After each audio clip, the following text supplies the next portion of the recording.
Hey everyone, welcome back to my channel. आज हम पढ़ने वाले हैं शीरीज़ के फूल, जो कि आपकी क्लास 12th हिंदी आर का चैप्टर 14 है, जिसके लेखक हैं हज़ारी प्रसाद द्विवेदी जी। आप देख रहे हैं कि आर स्टडी क्लासेस। चलिए शुरू करते हैं।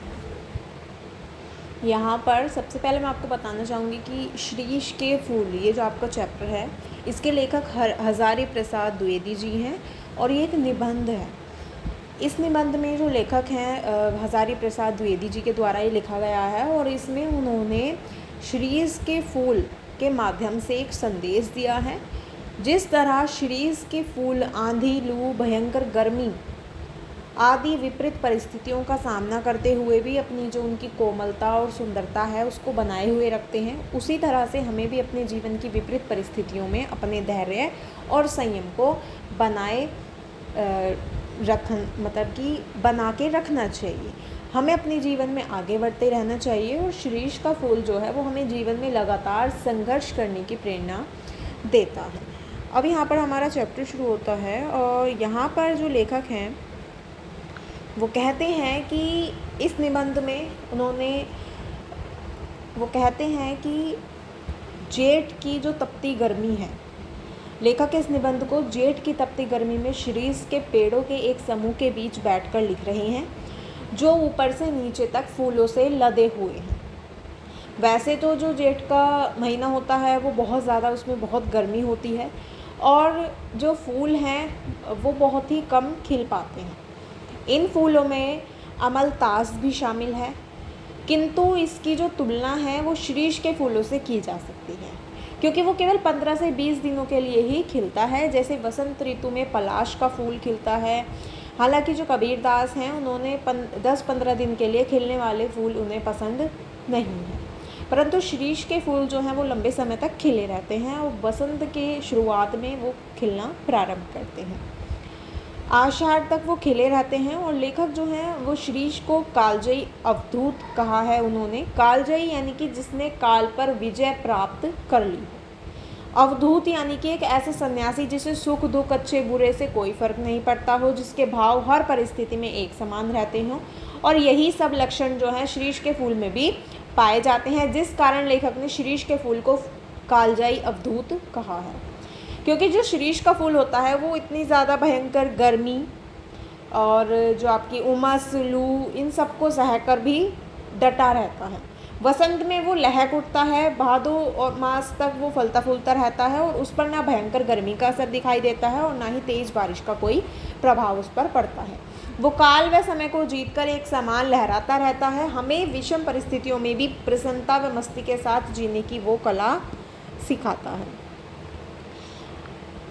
शीरीष के जो वृक्ष होते हैं वो बड़े और छायादार होते हैं। पुराने समय में ये जो वृक्ष होते थे, इन वृक्षों को मंगल कारक मानकर इन्हें बाग बगीचों में लगाया जाता था, मतलब कि ये शुभ होते हैं, ऐसा कुछ। ठीक है। वात्स्यायन कहते हैं कि बगीचे में घने और छायादार वृक्षों और बकुल के पेड़ों में भी झूला लगाना चाहिए। लेकिन जो लेखक हैं वो मानते हैं कि शीरीष के पेड़ भी झूला झूलने के लिए प्रयोग में लाए जा सकते हैं। भले ही शीरीष के जो पेड़ हैं उनकी डालें कुछ कमज़ोर होती हैं, लेकिन उसे झूला झूलने योग्य इसलिए नहीं समझा जाता। लेकिन लेखक कहते हैं कि जो शीरीष के पेड़ हैं उन पर भी झूला झूला जा सकता है। और झूला झूलने वाले जो हैं वो बच्चे या किशोरियाँ हों जिनका वज़न ज़्यादा नहीं होता है, तो वो पेड़ भी उनके वज़न को या झूले को झेल सकता है। शीरीष के फूल को संस्कृत साहित्य में बहुत ही ज़्यादा कोमल माना गया है। यहाँ तक कि जो कालिदास हैं वो तो ये कह के गए हैं कि शीरीष के फूल केवल भौरों के पैरों का दबाव ही सहन कर सकते हैं, पक्षियों के पैरों का दबाव वे सहन नहीं कर सकते। लेखक यहाँ पर जो महाकवि कालिदास हैं उनकी इस बात का ना तो विरोध करना चाहते हैं और ना ही लेखक की ऐसी कोई भी इच्छा है। लेकिन लेखक कहते हैं कि महाकवि जो कालिदास जी हैं वो उनकी इस बात से दूसरे कवियों ने ये समझ लिया है कि शीरीष के पेड़ का सब कुछ ही कोमल है, जबकि इसके जो फूल हैं वो बहुत ज़्यादा मजबूत होते हैं और इसके जो फल हैं वो इतनी मजबूती से अपने स्थान पर, अपनी डालियों पर चिपके रहते हैं कि नए फलों के आने पर भी वो अपना स्थान आसानी से नहीं छोड़ते हैं। मतलब कि वो जो है अपना स्थान तभी छोड़ते हैं जब नए जो पत्ते या फूल हैं उनके द्वारा उन्हें ज़बरदस्ती धकेला जाता है, नहीं तो सूख कर भी वो डालियों में ही खड़खड़ाते रहते हैं। इन पुराने फलों को देखकर जो लेखक हैं लेखक को उन नेताओं की याद आ जाती है जो बदलते समय की परिस्थितियों को नहीं पहचानते और अपने पद को तब तक नहीं छोड़ते जब तक उन्हें ये नई पीढ़ी के नेता जबरदस्ती धक्का मारकर छोड़ने पर विवश ना कर दें।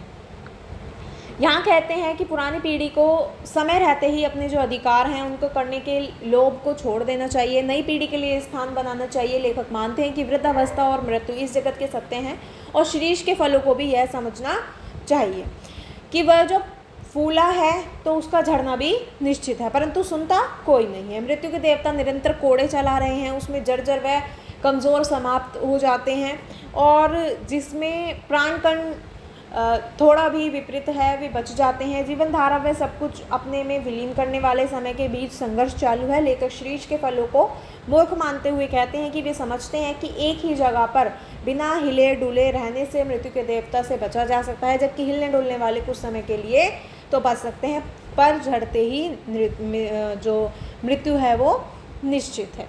लेखक जो है वो शीरीष को एक सन्यासी और मतलब कि वो उसके एक सन्यासी की तरह मानते हैं, क्योंकि जो सन्यासी है सन्यासी की तरह ना तो उसे सुख की चिंता है ना ही दुख की चिंता है, उसे किसी से कुछ लेना देना नहीं है।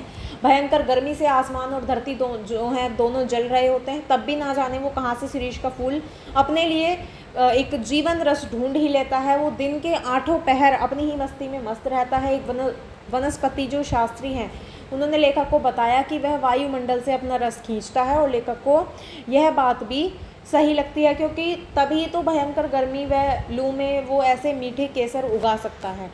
किसी सन्यासी की भांति अपना अस्तित्व वो एक बनाए रखता है। लेखक कबीरदास को भी शीरीष के समान मस्त, बेपरवाह, सरक व मादक मानते हैं और कालिदास जी को भी लेखक उसी श्रेणी के कवि मानते हैं। यहाँ पर जो लेखक हैं वो कहते हैं कि इसी तरह कवि को कभी भी सिर्फ उनको ही माना जा सकता है जो स्थिर, ब्रज व अनासक्त योगी हों और शीरीष की भांति ही फक्कड़ हो। कर्नाट राज की प्रिया अर्थात रानी विज्जिका देवी ने केवल ब्रह्मा जिन्होंने वेदों की रचना की, वाल्मीकि जिन्होंने रामायण को रचा और व्यास जिन्होंने महाभारत की रचना की, इन तीनों को ही कवि माना है। लेखक का मानना है कि जैसे कवि बनना है, मतलब कि जिसे कवि बनना है उसे अनासक्त योगी व फक्कड़ बनने की ज़रूरत है। कालिदास भी किसी अनासक्त योगी की तरह शांत मन और चतुर प्रेमी थे। उनका एक एक श्लोक मंत्र मुग्ध कर देने वाला था। लेखक मानते हैं कि सिर्फ शब्द लिखने और तुकबंदी करने से कविता जो है नहीं कह सकते हैं, क्योंकि शब्द तो लेखक भी लिख सकता है और तुकबंदी भी कर सकता है। इसका जो अर्थ है वो ये नहीं है कि वो भी कालिदास बन सकता है। कालिदास ने शकुंतला के सौंदर्य का वर्णन किया है, परंतु लेखक मानते हैं कि वास्तव में वो शकुंतला का सौंदर्य नहीं बल्कि कालिदास के हृदय की सुंदरता है। लेखक कहते हैं कि राजा दुष्यंत ने भी शकुंतला का चित्र बनाया, लेकिन उन्हें उस चित्र में हर बार कुछ ना कुछ कमी महसूस होती थी। बहुत देर बाद उन्हें समझ में आया कि वे शकुंतला के कानों में शीरीष का फूल लगाना ही भूल गए हैं। कालिदास सौंदर्य के भारी कवर आवरण को भेद कर उसके भीतर पहुंचने में समर्थ थे। वो सुख दुख दोनों में भाव रस खींच लिया करते थे। ऐसी प्रकृति सुमित्रा नंदन पंत व रविंद्रनाथ टैगोर में भी थी। शीश का जो पेड़ है वो एक पक्के सन्यासी की तरह लेखक के मन में भावों की तरंगों को उठा देता है, जो आग उगलती गर्मी में भी अपना अस्तित्व बनाए रखता है। लेखक कहते हैं कि आज देश में चारों ओर मारकाट, आगजनी, लूटपाट आदि का बवंडर छाया हुआ है। ऐसे में क्या स्थिर रहा जा सकता है? शीश रह सकता है, गांधी जी भी रह सके हैं।